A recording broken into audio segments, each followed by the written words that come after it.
Amado siervo de Dios, un abrazo fraternal. Lo que el Espíritu Santo une, no lo separa el hombre.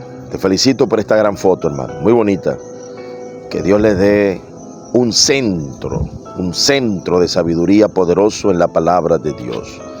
Quiero comentarte un poquito sobre la visión que tuviste, la interpretación y la manifestación gloriosa que tuvimos con tu amado pastor. Eso es para que tú puedas imitar un buen ejemplo de un pastor sincero. En una oportunidad te hice preguntas al texto y tú las evadiste. Escucha bien, las evadiste. Te sentiste mal porque te reprendí públicamente por no contestarlas. Escucha bien, hermano, el que ama corrige y reprende. Tu amado pastor dio una demostración de honestidad, de seriedad y de madurez en la palabra. No hubo una respuesta que él dijera contrario a lo que estaba establecido. Con sinceridad, con honestidad, sin ambigüedades. Acá en los likes tú has visto, no los voy a nombrar por respeto, se muestran ambiguos a la palabra de Dios.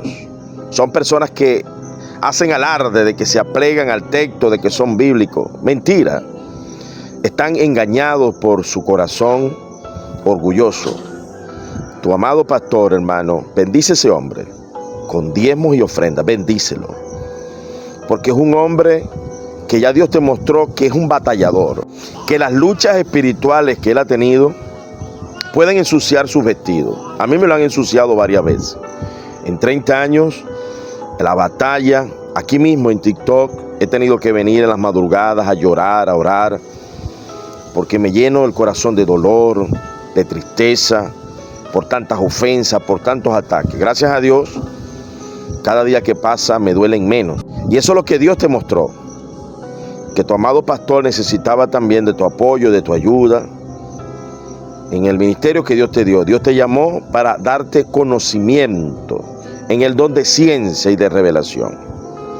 Así como Dios te unió a esta bella y hermosa mujer, el Espíritu Santo te confirma la unión con ella. Así el Espíritu Santo te confirmó. Primero, que con mi tosquedad y pasión soy instrumento de Dios para corregir a muchos que están por acá, que se dejaron engañar por el diablo, y cuando tú le haces preguntas al texto le tienen miedo a la verdad, porque han preferido congraciarse con estos marcionistas ávaros, rebeldes al texto, ¿verdad? Y no quieren reconocer que se equivocaron.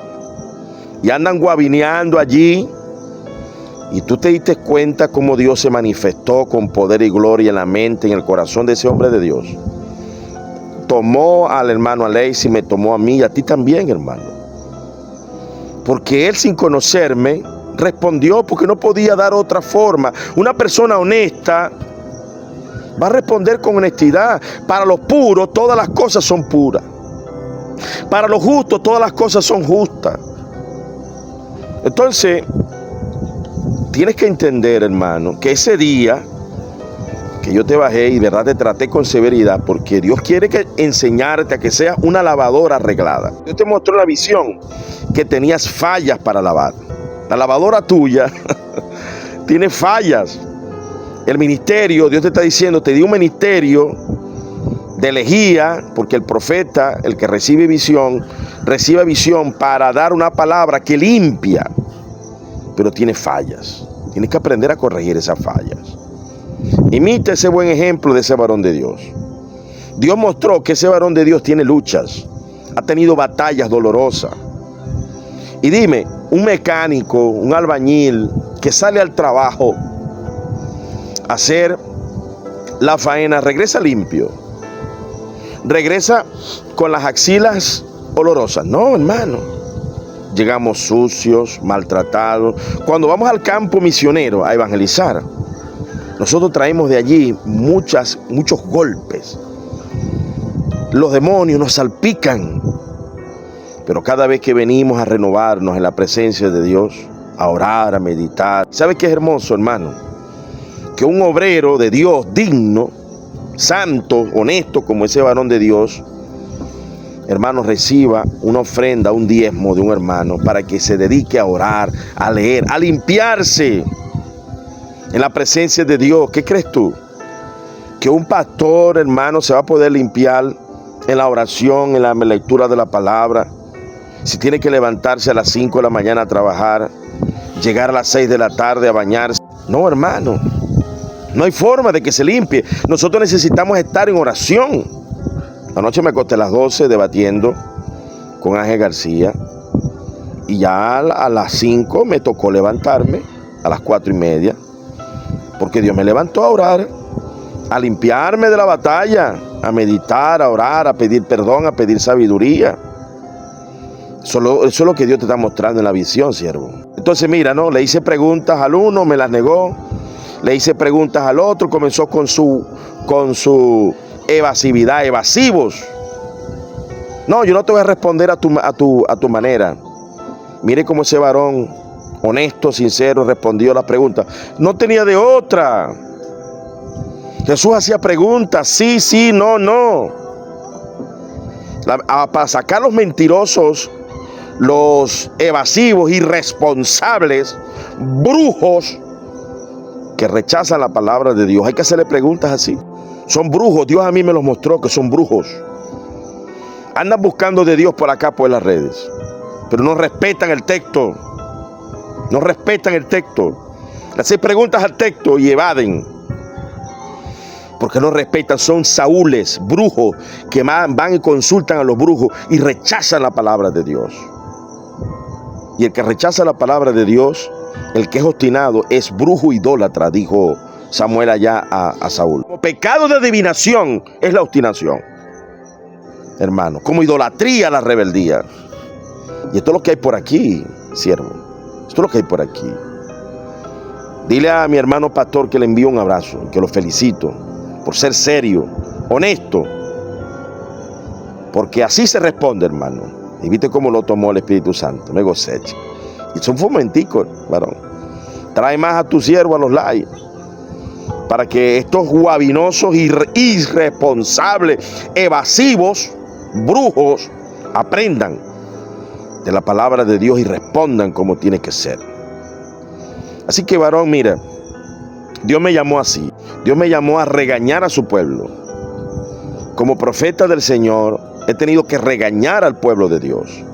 He tenido que gritarle. ¿Acaso que Jesús no lo hizo? ¿Acaso que Jeremías no lo hizo? ¿Acaso que Dios le dijo, levanta voz a cuello? Este pueblo rebelde, hermano. Generación de cristal, que andan por allí llorando con lloriqueos, porque se les refuta y se les condena, porque hacen apología del pecado. Están llevando a la gente a ser avariciosos, a robarle el salario a los obreros del Señor. Son ladrones. Eso es lo que son, ladrones. Son ladrones, hermano. Una persona que no le da a Dios lo que le corresponde, pudiéndolo hacer, a la iglesia y al siervo de Dios, son ladrones. Ladrones. Sé que Malaquía, me habéis robado. Me habéis robado. ¿Por qué? Porque arriba dice que le habían robado el salario al jornalero. Y que le roba el salario a un obrero es ladrón. El que teniendo retiene y no le da a la iglesia para que la iglesia envíe misioneros, para que esos misioneros se laven la ropa del trabajo duro que han hecho. Porque el misionero necesita, el apóstol, el pastor necesita tener tiempo en la oración, en la lectura de la palabra. Contra los ricos que no pagan diezmo y ofrenda, he aquí clama el jornal de los obreros que han cosechado vuestras tierras, el cual por engaño no les habéis sido pagado por vosotros, y los clamores de los que habían cegado han entrado a los oídos del Señor de los ejércitos. ¡Ay, papá! ¿O acaso que un obrero del Señor digno no es un obrero? El obrero es digno de su salario. Santiago dice allí que el que siembra debe de recibir el pago. ¿Qué dijo Pablo a Timoteo? Timoteo, siembra primero para recoger. Los avaros, miserables tacaños, ladrones de diezmo y ofrenda, se van para el infierno. ¿Entendés eso? Saludos a tu bella esposa. Te felicito por ese gran matrimonio.